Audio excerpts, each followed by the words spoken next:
This is going to be a little bit different than some of the previous updates that I have done, because I know that there are people that are on this page and see this page on a daily basis, and this is basically my plea to them on behalf of our collective, as I know many are devastated and upset at the confusion that this whole update and 11-week extension has caused. I did spend some time this morning again reaching out to legislators and also having a conversation with somebody in the pipeline of people that we have contact with at DETR. And to say that I am disappointed is an understatement, as I have informed them at this point. Many of you are exhausted or are approaching such, and by this coming Sunday, the vast majority of our collective will have been exhausted. I know that many of you are asking, well, why is there not a formal press release? And that is something that I am working on. Again, today is a holiday. I wasn't anticipating getting in and down to business today, or even having any type of hope at getting a hold of anybody today, but I did.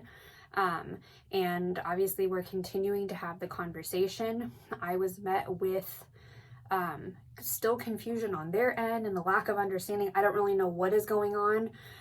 Again, something is not sitting right with me, but I am going to reserve my personal comments and opinions to myself and keep them private, not to pick or choose sides, but again, to continue to have the ability to work with the people that we have been working with, and obviously conducting myself with a level of maturity in class, and not being nasty and disgusting. So I had this thought today when I was reaching out and working with the press, and so this is my plea to those that perhaps are not claimants themselves, but are those that are silent watchers within our group, and those that work in legislation, and those that work at DETR, and those that work in the judicial system, those that work in any type of state program or state position. This is our plea to you. We want to know what it would be like if the shoe was on the other foot. And I want to pose some questions and scenarios to you so you can understand to the fullest extent possible what it is like to be a Nevada PUA claimant, as I feel that at this point, things have completely gotten lost in translation, and we have all been, in some way or another, labeled or hallmarked under fraud, when in fact there are eligible Nevadans that do qualify for this program that are stuck in some kind of trap, some type of an appeal, a review status, or just again waiting for their claim to be reviewed. Again, while yes, we know the task at DETR was one that was huge and large, and I know that they are trying their best to try to do what needs to be done, there is still work that needs to be continued. And PUA claimants feel as though since the strike force has been resolved, or since now disbanded, that we feel abandoned, and we feel even more confused than we did when this program initially started back in May of 2020. I pose these questions and these scenarios to my legislative friends and those to which I am a constituent of. Do you know what it's like to not be able to put food on the table for your children? Do you know what it's like to have to surrender a pet, an animal, or a loved one? Do you know what it's like to watch your car be hooked up to the back of a tow truck and taken away, and having all means of transportation and independence stripped from you? Do you know what it's like to be told to stay home and that you cannot provide for your family, and that you cannot pay your bills or keep a roof over your head?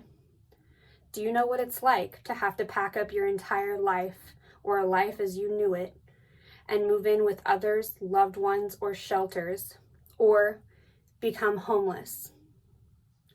Do you know what it's like to open envelope after envelope, not knowing where your next paycheck is coming from? And having things shut off and turned off, including your water, your power, your basic means of life support in general.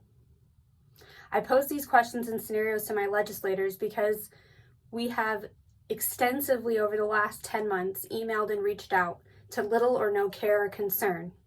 We are not all frauds. We are all not scam artists. We are the backbone of Nevada.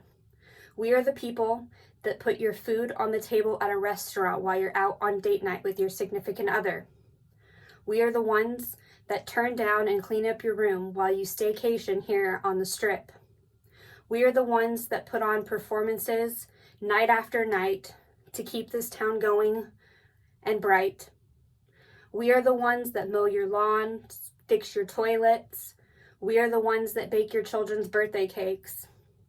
We are the backbones of Nevada. We are people. We are human beings. Do you know what it's like to have the shoe on the other foot? Sadly, I don't believe that you do. Do you know what it's like to live paycheck to paycheck? Do you know what it's like to have somebody invalidate you and not hear you? Do you know what it's like to sit on the phone day after day, week after week, month after month, and surrender every inch of pride that you have left just so you can provide for yourself and for your family? Have you had to go to your mom or your dad or your loved ones and friends and ask for money and swallow your pride?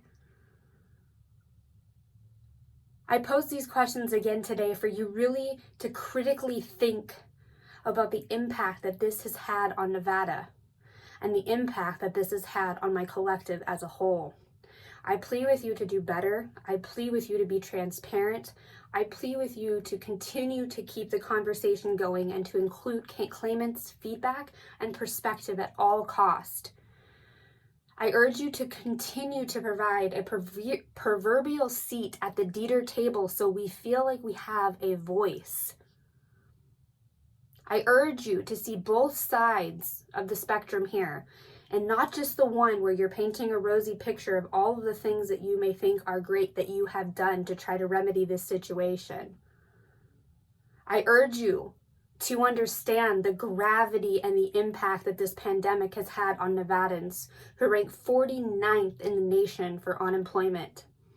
I urge you to understand the repercussions of not opening our state to those that are self-employed individuals and not allowing our children to go back to school so we can get back to work for Nevada.